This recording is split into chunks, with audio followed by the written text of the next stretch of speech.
갈라디아서의 말씀입니다. 갈라디아서 6장 14절의 말씀입니다.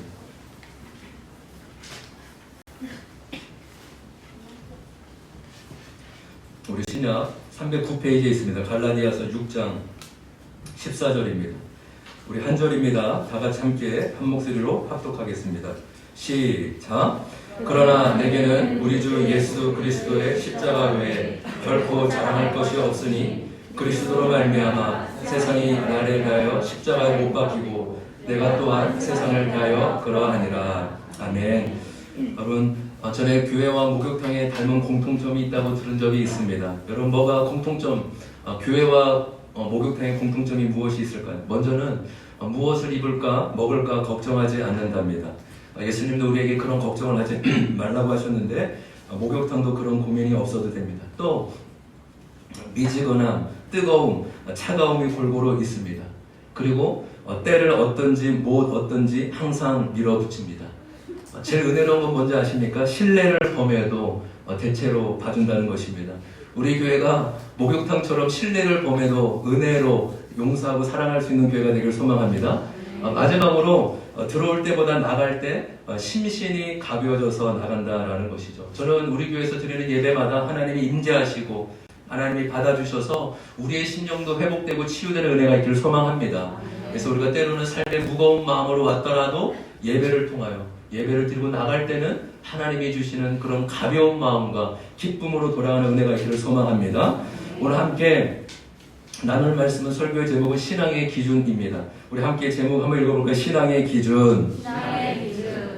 신앙의 기준을 어떻게 잡느냐에 따라 우리의 신앙의 방향과 목적도 달라집니다.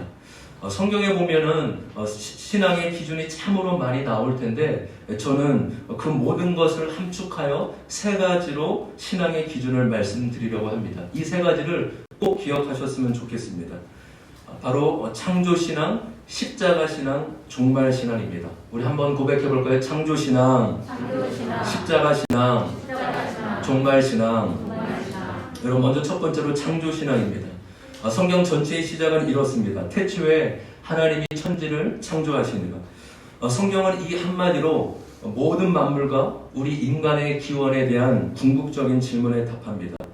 세상은 끊임없이 묻고 있죠. 어떻게 우주는 존재하게 되었고 인간은 왜 존재하는가? 성경은 하나님이 창조하셨기에 존재하게 되었다고 선언합니다. 인간은 어떻게 살아야 의미 있고 행복해질 수 있는가라는 질문에 성경은 하나님이 창조하셨기에 하나님의 영광을 위해 살아갈 때 의미 있게 살 수 있다고 선언하고 있습니다. 여러분, 이 선언이라는 단어에 주목하셔야 합니다. 이 성경에는요, 이 증명하고 논증하는 요소도 분명히 있습니다. 그러나 대부분의 진리는 선언입니다. 그러니까 우리에게 그것이 맞다고 증명하고 동의를 구하기보다는 사실 그대로 선포하고 선언해 버리는 것입니다. 그러니까 하나님은, 성경은 우리에게 제발 믿어주세요 라고 부탁하는 것이 아니라 그냥 진리 그대로 선언하는 것입니다. 믿을 건지 믿지 않을 것이 우리 편에 있는 것이지 하나님은 우리에게 동의를 구하는 분이 아니세요. 어떻게 우리에게 믿어달라고 부탁하는 분이 아니라 선언하는 분이십니다. 할렐루야. 만약 여러분 성경이 증명하려고 애썼더라면 이 성경 처음 구절인 태초에 하나님이 천지를 창조하셨다라는 말씀이 처음이 아니라 맨 마지막에 나와야 할 것입니다. 이러이러함으로 하나님은 살아계시고 존재하시고 창조하셨으니 맞습니다. 그러나 여러분, 성경은 증명이 아니라 선언이기에 가장 먼저 말씀이 나오는 것이죠. 우리는 만물보다 크신 하나님을 온전히 알기 어렵습니다. 만약에 우리가 하나님을 온전히 이해할 수 있다면 그분은 우리와 같은 차원이죠. 여러분, 우리가 이해할 수 있고 머리로 알 수 있는 분이라면 어떻게 그분을 우리가 의지하고 맡길 필요가 뭐가 있겠습니까? 우리와 차원이 다르시고 우리가 이해할 수 없기에 그분은 우리의 창조주시고 절대자이심을 믿습니다. 할렐루야. 그래서 우리가 이해를 넘어 믿음으로 하나님을 알아가는 은혜가 있기를 소망합니다. 여러분, 그렇다면 이런 질문이 뒤따라와야 합니다. 그렇다면 왜 하나님은 천지를 창조하시고 인간을 지으셨을까 하는 질문입니다.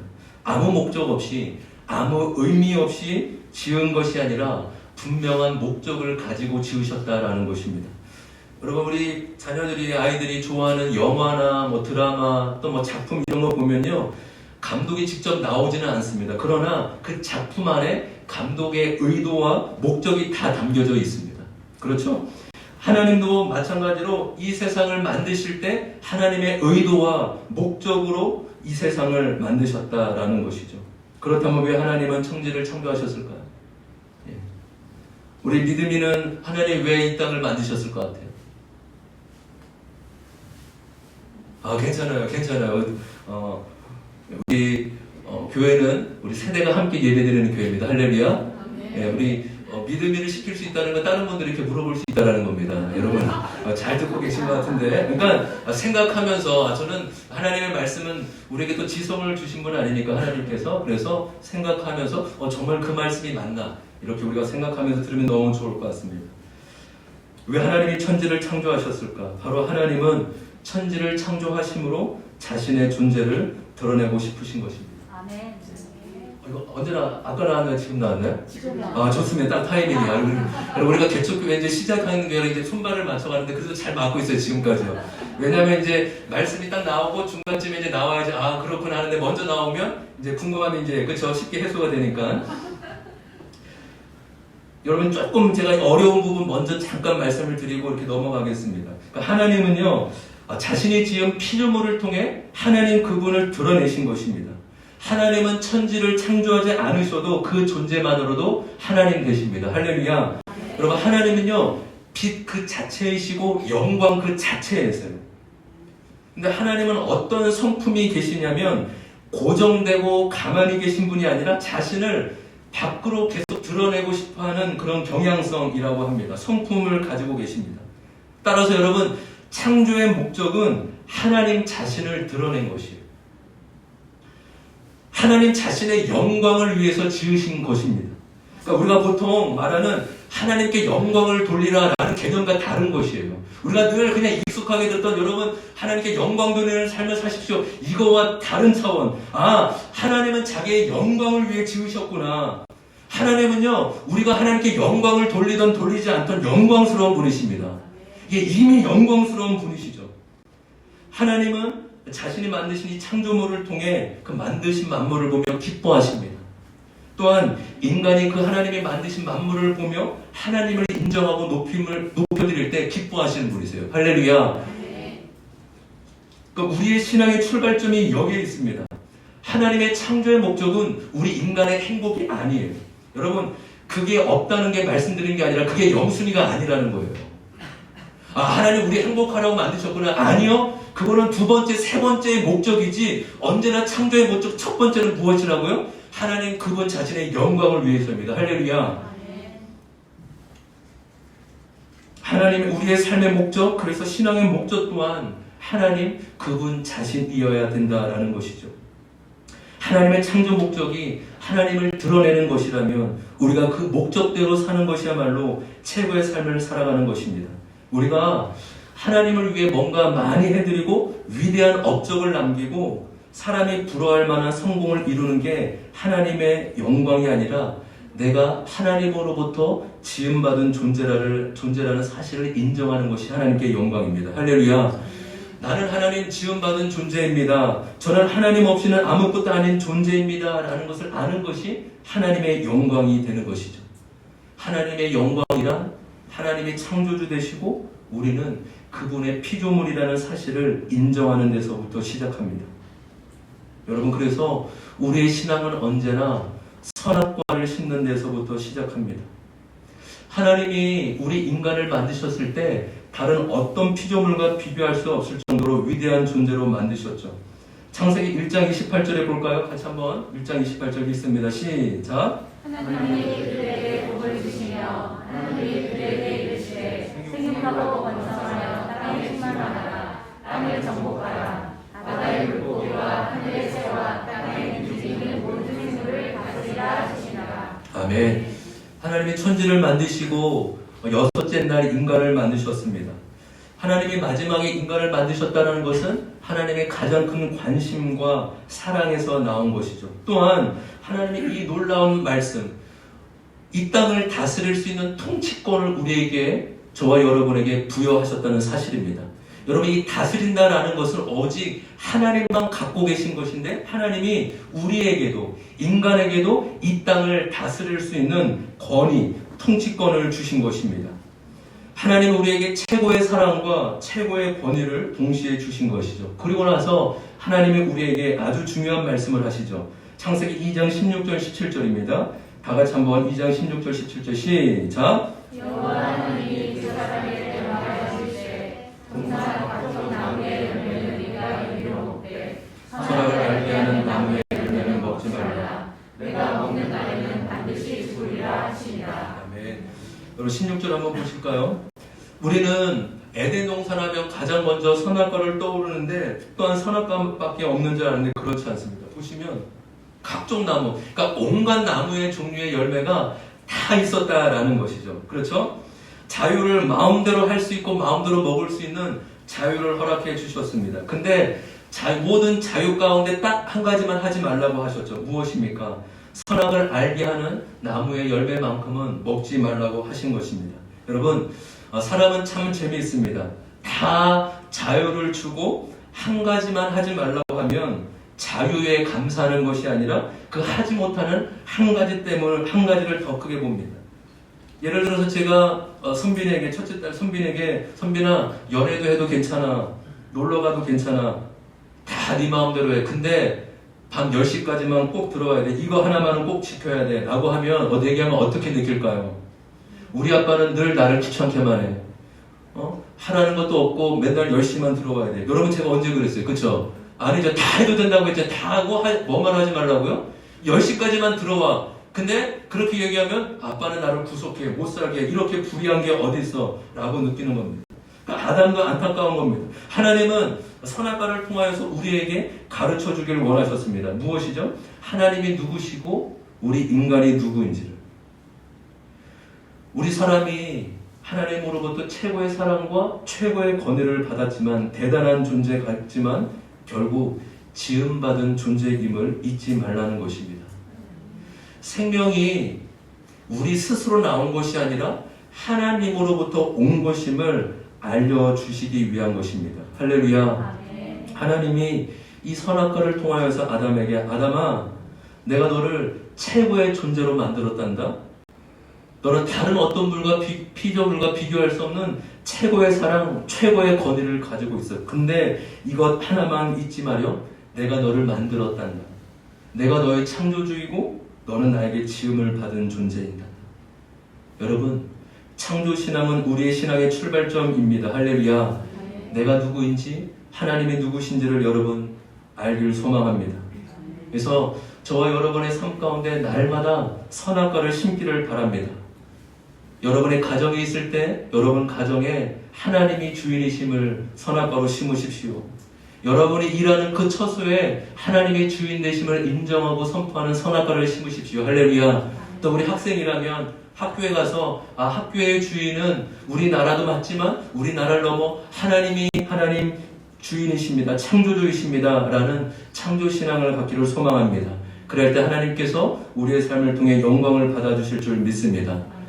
두 번째로 우리가 가져야 할 신앙은 십자가 신앙입니다. 한번 따라해볼까요? 십자가 신앙. 여러분 좀 덥지 않으신가요? 예, 저 히터를 좀 꺼주셔도 조금씩 졸릴 시간이 됐기 때문에 꺼주셔야 됩니다. 신약 성경에 반 이상을 기록한 사도 바울은 그의 신앙에 있어서 유일하게 자랑했던 것이 십자가입니다. 바울만큼 좋은 학벌과 좋은 명예와 가문을 자랑하는 사람도 드물 것입니다. 그러니까 얼마든지 내세우고 자랑할 것이 많지만 오직 사도 바울은 십자가만 자랑하였습니다. 우리가 오늘 읽었던 본문 말씀이죠. 갈라디아서 6장 14절 다시 한번 읽어볼까요? 6장 14절입니다. 시작. 그러나 우리는 우리 주 예수 그리스도의 십자가 외에 결코 자랑할 것이 없으니 그리스도로 말미암아 세상이 나를 대하여 십자가에 못 박히고 내가 또한 세상을 대하여 그러하니라. 여러분, 왜 바울은 십자가만 자랑하고 십자가만 붙들었을까요? 바로 사람을 구원할 수 있는 방법은 오직 예수님의 십자가밖에 없기 때문입니다. 다른 어떤 것도 우리를 구원할 수 있는 것이 아니라 십자가의 복음, 십자가의 능력만이 우리를 구원할 수 있다라는 것이죠.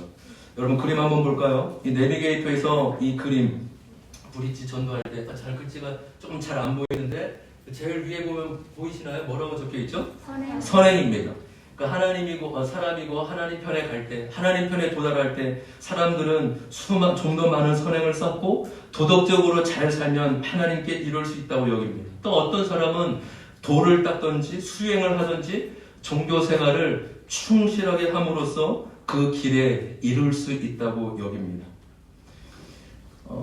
여러분, 그러니까 뭐 이해는 되지만 뭐 어떤 의미인지 잘 와닿지 않을 수가 있습니다. 이렇게 좀 이해하면 어떨까요? 이 그림은 인간 편에서는 어떠한 방법으로도 하나님께 이룰 수 없다라는 것입니다. 그러니까 인간의 편에서는 뭐 과학이든 도든 철학이든 어떤 방법을 인간 편에서 짜내도 하나님께 이룰 수 없고 구원을 받을 수 없다라는 것입니다.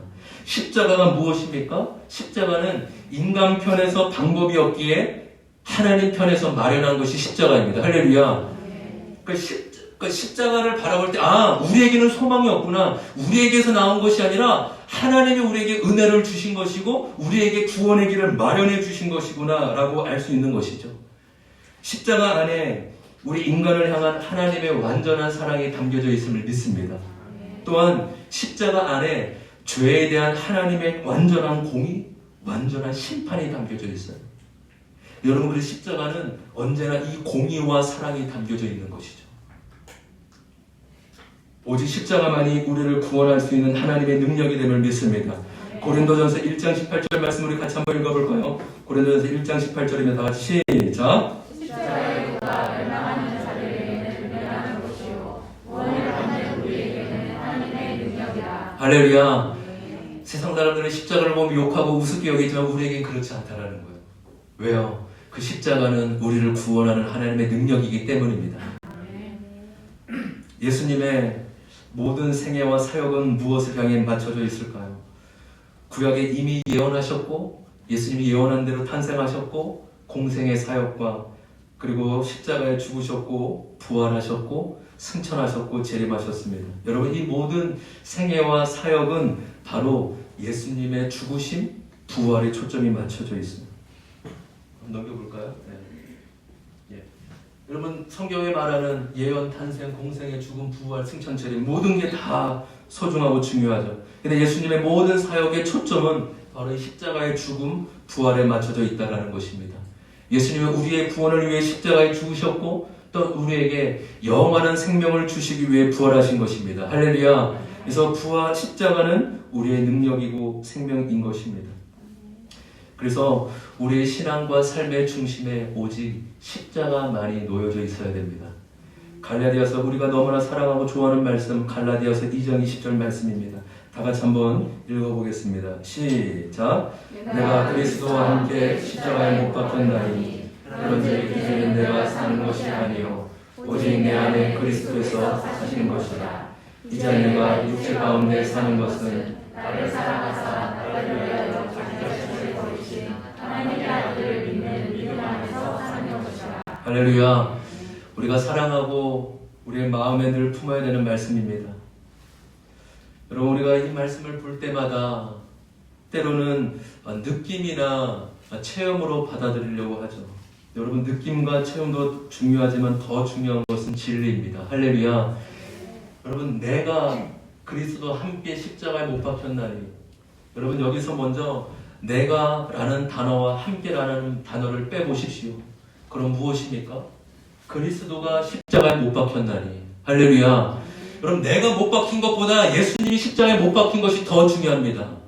그러니까 우리는 계속 내가 나는 십자가에 못 박힌 것 같은데 나 정말 죽은 거 맞아? 나 십자가에서 죽은 거 맞아? 여러분, 체험은 두 번째라고요. 언제나 진리가 우리의 체험보다 앞서야 될 줄 믿습니다. 그러니까 내가와 함께가 안 중요하다는 말이 아니라 먼저 그리스도가 십자가가 돌아가신 것이 중요하고 내가 함께는 믿음으로 동참하는 것이에요. 할렐루야. 맞아. 2000년 전에 예수님이 십자가에 죽으셨지 내가 십자가에 믿음으로 동참하는 것이지 내가 함께는 그 다음에 집어넣는 것이지 내가 앞서면 안 된다고요. 그리스도가 십자가에 못 박혔나이가 먼저고 그 다음에 나도 함께 십자가에 못 박혔습니다 라고 믿음으로 동참하고 선언하는 것입니다. 우리는 믿음으로 동참할 뿐이고 믿음으로 받아들이는 것입니다. 그래서 여러분 신약 성경을 보면요 참 재밌습니다. 그리스도인이라는 단어보다요 그리스도 안에 있는 단어가 훨씬 더 많이 나와요. 비교할 수 없을 정도로. 성경은요 저와 여러분이 어떤 사람인지 관심 있기보다는 예수님이 무엇을 하셨는지에 더 관심이 있으십니다. 할렐루야. 그러니까 우리가 그리스도 안에서 새 사람이고 그리스도 안에서 의인이 되었다라고 말씀하고 있는 것입니다. 우리가 거룩하기 때문에 의인이 아니라 그리스도 안에 있기 때문에 의인이라고 말씀하는 것입니다. 여러분, 저와 여러분이 신앙생활의 오직 중심을 십자가에만 놓기를 소망합니다. 흔들릴 때마다 마저 십자가를 바라보면 아멘 주님, 십자가만이 구원을 이룰 수 있는 방법임을 믿습니다. 십자가가 나를 위해 하나님 나에게는 소망이 없기에 하나님이 나를 위해 구원의 소망을 베풀어 주신 줄 믿습니다. 이렇게 우리가 처음부터 마지막까지 우리의 신앙의 중심이 오직 십자가이기를 주님의 이름으로 축복합니다. 우리 마지막으로 우리가 추구할 세 번째 신앙은 종말신앙, 재림신앙입니다. 한번 따라해볼까요? 재림신앙, 종말신앙. 여러분 성경은 이 구약, 신약, 약속으로 이루어진 책입니다. 구약은 오실 예수님에 대한 책이고 신약은 이미 이 땅에 오신 예수님, 그 약속에 대한 약속과 성취로 이루어졌죠. 모든 약속은 다 성취되고 이루어졌는데 딱 한 가지 남겨진 약속이 있습니다. 무엇입니까? 다시 오실 예수님의 재림이십니다. 여러분 이 재림에 대한 약속은 우리가 신앙생활 살아가면서 꼭 잊지 말고 마음에 새겨야 할 중요한 메시지입니다. 근데 안타까운 것은요, 어느 순간부터 우리 믿는 자에게 이 종말, 재림이라는 단어가 사라졌다는 사실입니다. 이 종말, 재림을 얘기하면요, 이단 취급을 받고 뭔가 시대에 뒤떨어진 사람처럼 여김을 받아요. 그래서 여러분 이 중요한 진리, 종말과 재림이라는 이 진리를 이단이 다 가져갔어요. 여러분 왜 신천지, 왜 수많은 이단들이 많은 사람들이 몰려간 지 아닙니까? 이 재림과 종말, 이 중요한 진리인데 그것을 다르게 해석해서 문제지 그것을 중요하게 다른 건 맞는 것 같아요. 이 정말 이 성경의 약속이 있잖아요. 남겨진 약속인데 일반 교회에서 많이 다루지 않는 안타까움. 왜요? 예전에 한국교회 이런 이단들이 너무나 많이 그것을 다르게 해석함으로써 오해를 낳기 때문이죠. 여러분 그렇지만 우리는 분명히 이 땅에 다시 오실 예수님에 대한 재림을 우리의 마음에 새겨질 줄 믿습니다. 성경에 보면은 우리가 그분이 예수님께서 언제 재림하실지 알지 못한다고 말씀하고 있죠. 그러나 복음서에 보면 세상의 징조가 나타날 때 재림이 가까워진다라고 짐작할 수 있습니다. 그 재림에 대한 징조가 어떻습니까? 이와 같습니다. 바로 그리스도라 칭하는 사람이 마태복음 24장에 나오는 말씀이죠. 그리스도라 칭하는 사람이 많은 사람을 미혹해 한다. 난리와 난리 소문, 민족이 민족, 나라가 나라를 대적한다. 기근같이 믿는 자들이 핍박을 당한다. 사람들이 서로 잡아주고 미워한다. 불법이 성함으로 많은 사람의 사랑이 식어진다. 여러분, 지금 이 성경에 나오고 있는 세상의 징조가 세계 곳곳에서 일어나고 있지 않습니까? 물론 예전에도 그런 지증과 기근들이 전에도 있어 왔습니다. 그러나 지금은 예전과 비교할 수 없을 정도로 그 횟수와 강도가 훨씬 더 커지고 있어요. 이거는 과학적인 것이죠. 여러분, 전에는 감추어져 활동했던 이단들이 이제는 드러냈고 그리스도 믿는 자들을 미혹합니다. 요즘도 아직도 신천지가 교회 온다고 하지만 이제는 교회 앞에서 전도를 한대요. 이제는 다 수법 알잖아요. 우리도 이제 신천지 오면은 그쵸? 그냥 딱 보면 눈빛만 보면 알잖아요. 그쵸? 할렐루야? 저는 제자들교회에서 신천지 많이 제가 쫓아나는 사람 다 5명 됩니다. 한 5명 돼요. 근데 심증은 있는데 물증 잡기가 진짜 힘들어요. 그러니까 1년 기다려야 돼요. 물증 맞죠? 그러니까 의심은 되는데 걔네들은 심증으로만 쫓아내면 이게 법으로 고소해요. 막 밀친다 하고 막 교회 내쫓는다, 자유가 없게 한다. 그러니까 분명한 물증을 잡아놓고 이제 쫓아내야 되거든요. 걸린 사람 몇 명 있습니다. 근데 이제 그 신천지가 무섭다가 아니라 이제는 신천지들이 교회 앞에서 교회 들어가는 사람을 미혹하고 전도한다는 이런 무서운 시대에 우리가 살고 있다는 것입니다. 여러분, 전 세계 하루가 멀다 하고 자연재해로 사건 사고가 끊이지 않습니다. 지진과 쓰나미, 홍수, 산사태 수시로 일어나고 있습니다. 그리고 이러한 관점으로 본다면 지금의 코로나도 결코 우연은 아닐 것입니다. 여러분, 이 모든 것의 재림에 대한 징조에 가장 중요한 단서가 있습니다. 가장 분명한 증거가 있죠. 마태복음 24장 14절 말씀입니다. 다 같이 한번 읽어볼까요? 시작. 이 전국 복음이 모든 민족에게 증언되기 위하여 온 세상에 전파되리니 그때야 끝이 오리라. 할렐루야. 그러니까 아까 말씀들은 징조예요, 현상이에요. 근데 이 말씀은 분명한 말씀이죠. 모든 복음이 모든 족속, 나라 안에도 족속이 많이 있지 않습니까? 모든 민족이 다 증거될 때 예수님이 재림하신다라고 말씀하셨습니다. 여러분, 전 세계적으로 말로 사용되는 언어는 6,909개라고 집계됩니다. 그 중에 말이 성경으로 번역되지 않는 언어가 대략 2,000여 개가 남아있다고 합니다. 대부분 인도, 남아프리카, 파푸아뉴기니 등에 분포되어 있다고 합니다. 근데요, 지금은요, 이 문서만이 아니라 방송 매체로도 복음이 들어가고 있기 때문에 예전에 이 복음의 속도보다 훨씬 더 빠르게 전파되고 있죠. 그래서요, 여러분, 많은 성경학자들과 선교학자들이 주님의 재림이 정말 얼마 남지 않았다고 공통적으로 얘기합니다. 어쩌면 우리 시대에, 저와 여러분 시대에, 우리 자녀 시대에 개인의 죽음을 맞이하지 않고 역사적인 종말을 맞이할 수 있다고도 얘기하기도 합니다. 이것은 소망이기도 하지만 실제로 다가오는 역사적인 현상인 것이죠.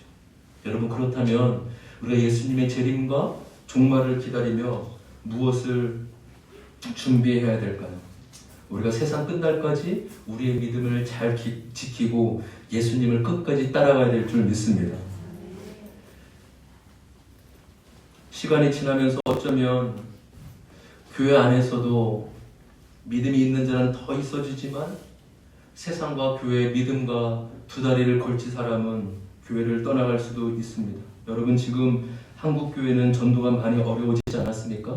이 만족과 쾌락을 추구하는 자에게 이제는 복음이 통하기 어려운 때입니다.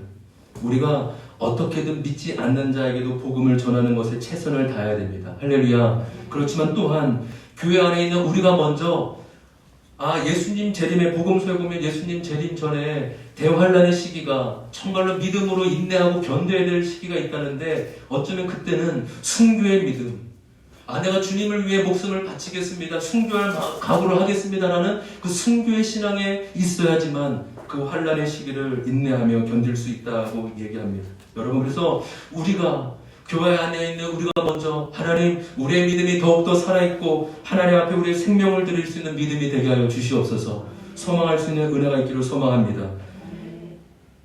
우리나라의 신실한 믿음의 선조들을 보십시오. 그들은 한결같이 예수님의 재림의 신앙에 무장된 사람들이었습니다.